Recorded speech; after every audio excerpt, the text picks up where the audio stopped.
ఇల్లు మీది రిజిస్ట్రేషన్ ఖర్చు మాది. క్రెడాయ్ ప్రివిలేజ్ కూపన్ తగ్గించుకోండి. ఈ మెగా ధమాకా ఆఫర్ పొందండి. CREDAI Vijayawada property show. ఏపీలో జిల్లాల పునర్వ్యవస్థీకరణ ప్రక్రియ పూర్తయింది. మొత్తం 26 జిల్లాల నుంచి ఇప్పుడు 28 జిల్లాల రాష్ట్రంగా మారుతుంది. ఈ పునర్వ్యవస్థీకరణ సమయంలో 9 జిల్లాల్లో ఎలాంటి మార్పులు జరగలేదు. ప్రభుత్వం ఇచ్చినటువంటి నివేదిక ప్రకారం ఆ 9 జిల్లాలు ఏవి, అలానే మిగతా 17 జిల్లాల్లో కూడా 2-3 మార్పులు జరిగినటువంటి జిల్లాలు కూడా ఉన్నాయి. ఆ జిల్లాలు ఏవి ఒకసారి విశ్లేషించేటువంటి ప్రయత్నం చేద్దాం. ఆంధ్రప్రదేశ్ ముఖ చిత్రం మారేటువంటి నిర్ణయం ఇది. ఎందుకంటే జిల్లాల స్వరూపాన్ని మార్చిపోతున్నారు కాబట్టి మొత్తం ఏ మార్పులు రాబోతున్నాయనే దాని మీద ప్రభుత్వం ఇచ్చినటువంటి నివేదిక ఇది. No changes proposed in the following districts. ఏ మాత్రం మార్పులు లేనివి యథాతథంగా కొనసాగుతున్నటువంటి జిల్లాలు ఇవి: విజయనగరం, పార్వతీపురం మన్యం, విశాఖపట్నం, ఏలూరు, కృష్ణా, ఎన్టీఆర్ జిల్లా, అలానే గుంటూరు, పల్నాడు, అనంతపురం. రాయలసీమలో అస్సలు మార్పులకు లోను కానీ ఒక్క అనంతపురం జిల్లా మాత్రమే. మిగతా అన్ని కోస్తా ప్రాంతానికి చెందిన ఉత్తరాంధ్ర నుంచి చూస్తే కనుక. అసలు నన్ను అడిగితే పార్వతీపురం మన్యం జిల్లా పేరు కూడా అది మార్పు చేయగలిగితే కనుక కొంత వెసులుబాటు ఉంటుంది. అంత పొడుగు పేరు లేకుండా కొంచెం చిన్న పేరు ఉండేటువంటి ఛాన్సెస్ ఉంటాయి అన్నమాట. సో ఆ మార్పు, ఆ నిర్ణయం ఇంకా తీసుకోలేదు కాబట్టి ప్రస్తుతం ఈ 9 జిల్లాలని పక్కన పెట్టేస్తే 17 జిల్లాలు, మార్పులు ఉన్నటువంటి 17 జిల్లాలు. గతంలో ఎన్ని మండలాలు ఉన్నాయి, ఇప్పుడు ఎన్ని మండలాలు ఉన్నాయి, ఏమంత పెద్ద మార్పులు వచ్చినాయో ఒకసారి చూద్దాం మనం. ఇది శ్రీకాకుళం జిల్లా. గతంలో 3 రెవెన్యూ డివిజన్లతో ఉండేది, 30 మండలాలు ఇందులో ఉండేవి. ఇందులో ప్రస్తుతం కూడా 3 రెవెన్యూ డివిజన్లే ఉన్నాయి, 30 మండలాలతోనే ఇది కంటిన్యూ అవుతుంది. స్వల్ప మార్పులు జరిగినాయి అందులో. దానికి సంబంధించి జీవో కూడా ఇవ్వబోతున్నారు. కొన్ని మండలాల వర్గీకరణ జరిగింది అంతవరకే.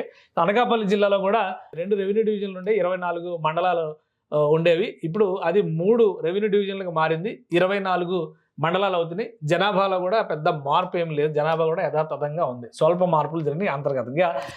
ఏఎస్ఆర్ అల్లూరు సీతారామరాజు జిల్లాకు సంబంధించి 3 రెవెన్యూ డివిజన్లు, 23 మండలాలు ఉండేవి. జనాభా 9,54,000 ఉండేది.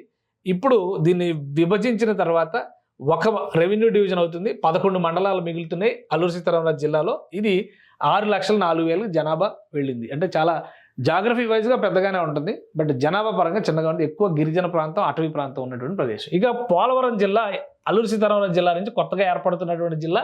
2 రెవెన్యూ డివిజన్లు వెళ్తున్నాయి, 12 మండలాలు ఉంటున్నాయి. ముంపు మండలాలతో కలుపుకుని చూస్తే కనుక 3,49,953 జనాభాగా మారబోతుంది. అది కాకినాడలో 2 రెవెన్యూ డివిజన్లు, 21 మండలాలు ఉన్నాయి, యాజ్ ఇట్ ఈస్గా ఉన్నాయి. ఇందులో స్వల్ప బదలాయింపులు జరిగినాయి అంతే, జనాభా కూడా అంతే ఉంటుంది, మార్పులు ఏం లేవు. ఇక అంబేద్కర్ కోనసీమ జిల్లాలో కూడా దాదాపు అదే పరిస్థితి. 3 రెవెన్యూ డివిజన్లు, 22 మండలాలు ఉన్నాయి. 3 రెవెన్యూ డివిజన్లు కొనసాగుతాయి, మండలాలు మాత్రం ఒక 3 అటు ఈస్ట్ గోదావరి వైపు కలిపినటువంటి పరిస్థితి ఉంది. ఈస్ట్ గోదావరిలో 2 రెవెన్యూ డివిజన్ల గతంలో ఉన్నాయి, ఇప్పుడు కూడా అంతే. మండలాలు 19 ఉండే, ఇక్కడ 22 అయినాయి. అంటే ఇక్కడ కట్ అయిన 3 మండలాలు ఇటు యాడ్ అయినాయి అనమాట. సో వెస్ట్ గోదావరిలో మార్పు ఏం లేదు, అంతర్గత సర్దుబాట్లు మాత్రమే జరిగింది. జనాభాలోనూ మార్పు లేదు. అప్పుడు 3, ఇప్పుడు 3, 20 మండలాలు యథాతథంగా కొనసాగుతాయి. బాపట్ల జిల్లాలో 3 రెవెన్యూ డివిజన్లు ఉన్నాయి, ఇప్పుడు కూడా 3 రెవెన్యూ డివిజన్లు ఉన్నాయి. మండలాలు మాత్రం 5 మండలాలు తగ్గినాయి. 5 మండలాలని కూడా ఇటు 20కి తగ్గుతుందనమాట. ఆ 5 మండలాలని ప్రకాశం జిల్లాలోకి బదలాయిస్తున్నటువంటి పరిస్థితి ఉంది. సో ప్రకాశం జిల్లాలో 3 రెవెన్యూ డివిజన్లు ఉన్నాయి, ఇప్పుడు కూడా 3 రెవెన్యూ డివిజన్లే ఉన్నాయి. కానీ 39 మండలాలు ఉన్నది 28 మండలాలు తగ్గుతుంది. ఇటు బాపట్ల జిల్లా నుంచి ఒక 3 మండలాలు వచ్చి యాడ్ అయినప్పుడు కూడా మార్కాపురం జిల్లా కొత్తగా ఆవిర్భవిస్తుంది కాబట్టి మేజర్ షేరు ఇక్కడ నుంచి వెళ్తుంది. ప్రకాశం జిల్లా నుంచి దాన్ని విభజిస్తున్నారు. అందుకనే మార్కాపురం జిల్లాలోకి 2 రెవెన్యూ డివిజన్లు పోతున్నాయి, 21 మండలాలు వస్తున్నాయి. జనాభా కూడా ప్రకాశం జిల్లాలో గతంలో 23,36,000 ఉండేది, 17 లక్షలకు తగ్గుతుంది. ఇక ఇక్కడ ఆ మేరకు మార్కాపురం జిల్లాలో జనాభా పెరుగుతుంది. ఇక నెల్లూరు జిల్లాలో 4 రెవెన్యూ డివిజన్లు ఉన్నాయి, 4 రెవెన్యూ డివిజన్లు యథాతథంగా కొనసాగుతాయి. 38 మండలాలు ఉన్నాయి, అది 36కు తగ్గుతున్నాయి. అయితే ఎడిషనల్గా ఇక్కడ నుంచి తిరుపతి జిల్లాకి వెళ్ళిన కొన్ని ఉన్నాయి, మళ్ళీ అక్కడి నుంచి ఇటు తీసుకొచ్చినాయి కొన్ని ఉన్నాయి. అట్లా ఇటు నుంచి అటు నుంచి ఇటు ఎడిషన్స్ జరిగినాయి అనమాట. జిల్లాల మధ్య బదిలీ జరిగింది. ఇది అంతర్గతంగా జిల్లా మధ్యలో కాకుండా జిల్లాల మధ్య కొన్ని బదలాయింపులు జరిగినాయి. అటు తిరుపతి జిల్లా కావచ్చు, ఇటు ప్రకాశం జిల్లాతో కావచ్చు, ఈ బదలాయింపులు జరగడం వల్ల మండలాల సంఖ్య తగ్గింది. జనాభా కూడా 24,69,000 నుంచి 23 లక్షలకు దాదాపు చేరింది. ఇక తిరుపతి జిల్లా 4 రెవెన్యూ డివిజన్లు, 34 మండలాలు ఉన్నాయి. ఇది ఇప్పుడు 3 రెవెన్యూ డివిజన్లు తగ్గుతుంది. ఇందులో గూడూరు రెవెన్యూ డివిజన్ ఇటు నెల్లూరుకి బదలాయించారు. నెల్లూరులో ఉన్నటువంటి ఒక డివిజన్ అటువైపు మళ్ళింది కాబట్టి ఇక్కడ రెవెన్యూ మండలాలు చూస్తే 36కు వస్తుంది. జనాభా పరంగా తిరుపతి 29 లక్షలు మరొక 50,000 యాడ్ అవుతుంది, దాదాపు 40,000 యాడ్ అవుతుంది అనమాట తిరుపతి జిల్లాలో. చిత్తూరు జిల్లాలో ఇంటర్నల్ సర్దుబాట్లు కొన్ని జరిగినాయి, మండలాల బదలాయింపు జరిగింది. ఫలితంగా 4 రెవెన్యూ డివిజన్లు యథావిధిగా కొనసాగినా కానీ మండలాలు మాత్రం 32 నుంచి 28 తగ్గుతుంది. జనాభా కూడా ఒక 2 లక్షల మీద తగ్గుతుంది. అన్నమయ్య మదనపల్లి జిల్లాకు సంబంధించి చూస్తే కనుక 3 రెవెన్యూ డివిజన్లు గతంలో ఉన్నాయి, అది యథాతథంగా ఉన్నాయి. మండలాలు మాత్రం 30 నుంచి 29కి తగ్గుతున్నాయి.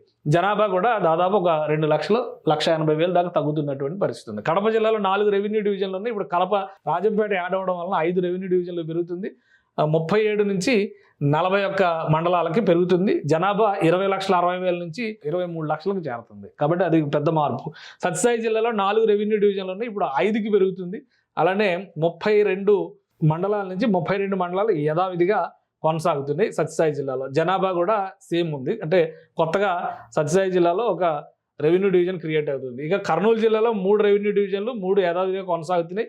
26 నుంచి 27 మండలాలు పెరుగుతున్నాయి. ఎందుకంటే ఆదోని మండలాన్ని 2గా విభజిస్తున్నారు, అది ఆల్రెడీ తెలిసింది. జనాభాలో పెద్ద మార్పు లేదు. ఇక నంద్యాల జిల్లాలో 3 రెవెన్యూ డివిజన్లు, దానిలో 4 అవుతున్నాయి. రెవెన్యూ డివిజన్ పెంచారు, మండలాల సంఖ్య మాత్రం పెరగలేదు, అదే 30 ఉన్నాయి అన్నమాట. సో ఇవి మొత్తం మీద మార్పులు. 17 జిల్లాల్లో 17 రకాల మార్పులు జరిగినాయి. ఇంటర్నల్ సర్దుబాట్లు ఎక్కువగా రాయలసీమ ప్రాంతంలో ఉన్నటువంటి జిల్లాల మధ్యనే జరిగినాయి. అది కూడా చిత్తూరు, అన్నమయ్య జిల్లా, నెల్లూరు జిల్లా, ఈ తిరుపతి జిల్లా, వీటి మధ్యన కడప జిల్లా, వీటి మధ్యన జరిగినాయి. కాబట్టి 17 మార్పులు, 9 అయితే ఎలాంటి మార్పులు లేవు. ఇది శాశ్వతం కాదు, ఈ ఏడాదికి చేసినటువంటి అడ్జస్ట్మెంట్. ఎప్పుడైతే 2026 జూన్ నాటికి జనాభా లెక్కల సేకరణ ప్రక్రియ పూర్తవుతుందో ఆ తర్వాత డీలిమిటేషన్ ప్రక్రియ ప్రారంభం కాబోతుంది. డీలిమిటేషన్ తర్వాత రిజర్వేషన్ల ప్రక్రియ కూడా ఉంది. మహిళా రిజర్వేషన్ల అమలుకు సంబంధించినటువంటి వర్గీకరణ జరగాలి.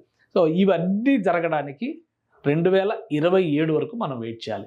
2027లో ఆంధ్రప్రదేశ్లో అసెంబ్లీ నియోజకవర్గాల సంఖ్య మరొక 50 పెరిగేటువంటి అవకాశం ఉంది. ప్రస్తుతం 175 నియోజకవర్గాలు ఉన్నాయి, అవి 225 నియోజకవర్గాలు అవుతాయి. అందులో మహిళా కేటగిరీకి సంబంధించినటువంటి రిజర్వేషన్ ప్రకారం అవి రొటేషన్లో ఉంటాయి కాబట్టి కొన్ని నియోజకవర్గాలు కూడా కేటాయించాల్సి ఉంటుంది. సో పెరిగేటువంటి నియోజకవర్గాలు, మారేటువంటి బౌండరీస్, అలానే పార్లమెంటరీ స్థానాల సంఖ్య కూడా పెరుగుతుంది. దానిని బట్టి కొన్ని మార్పులు చేర్పులు చోటు చేసుకోబోతున్నాయి. ఖచ్చితంగా నిశ్చయంగా జరగబోయేటువంటి మరొక నిర్ణయం అమరావతి జిల్లా ఏర్పాటు. అప్పటి వరకు ఉమ్మడి కృష్ణా, ఉమ్మడి గుంటూరు జిల్లాల్లో పెద్దగా మార్పులు కనబడకపోవచ్చు. ఈ 2 ఏళ్ల తర్వాత మాత్రం అక్కడ సమగ్రమైనటువంటి మార్పులు, సమూలమైనటువంటి మార్పులకి అవకాశం ఉంది.